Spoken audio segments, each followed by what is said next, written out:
Okay, what were some reasons behind changing from an academic schedule to a student-driven schedule? That's a great question. I'll try to give you a 30-second response, but this is something I could talk about for a long time. Really what the district has committed to doing is getting kids college or career ready. And even our students who are on a university track are someday going to go into the workforce and have a career. So we decided that by solely emphasizing just the academics, as we've always thought about it, we weren't really providing opportunities for our kids to get career ready. So now by shifting and continuing to focus on academics, but also focusing on different career pathways while emphasizing professional skills, we feel like it's giving our kids the best chance to develop into positive, productive, happy adults, and also give them opportunities to experience different pathways that might lead to a career. Okay. Who was the person who thought what classes are acceptable and why? So the class is really to be a student-driven, to have a student-driven schedule. We need to hear from students. So it was myself and Mr. Cochran, who's the CTE director for the district. At the time, he was the assistant principal at the high school and CTE director at the high school. So then we started by asking teachers questions like, what are some classes you think kids would like? What are some classes you would like to offer?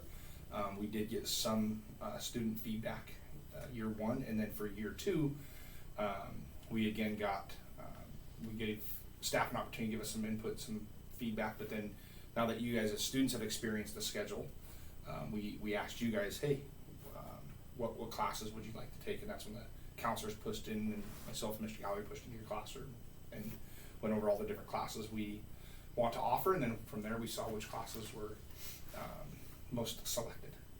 Okay. Can other people have input on types of classes they were offered? Yeah, so other people like outside of the school? I think like people inside the school or like admins or something. Yeah, so like each year we'll do the same thing. We'll ask students, hey, what classes do you want to take? Then we'll go back to teachers and saying, hey, is this what we want to continue to offer?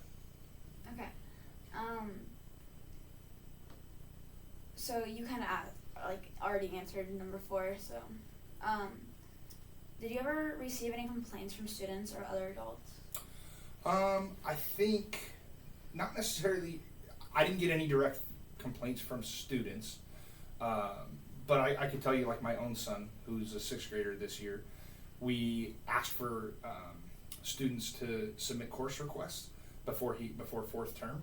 So like he's in coding this term and he really likes it, and that wasn't one of the top choices that he put on his course request. Right. He's only in 7th grade next year, so he'll have a chance to take more coding classes if that's what he chooses. But and I guess for adults, the hard thing about a student-driven schedule is each year at this time we're going to have to be talking to people about what they're teaching next year. The whole schedule was like, hey, this is what you're teaching. Oh, this is what you're teaching, which was comfortable for the adults. So this is a little uncomfortable, and I have to be that person to have that conversation with some of the teachers, like, hey, this is what kids are asking, and here's how many sections we need to offer, and so this is what I need you to do. But we're fortunate to be in a place of so many adults that love kids and like what they're doing, that they've, while they're difficult conversations, typically they go well and people understand. Right. Okay, that's all. Thank you. Great questions, guys. This was sometimes I do the same topic multiple times, but this is a cool topic I hadn't had an opportunity yet. Yeah. So thank you. Thanks, guys.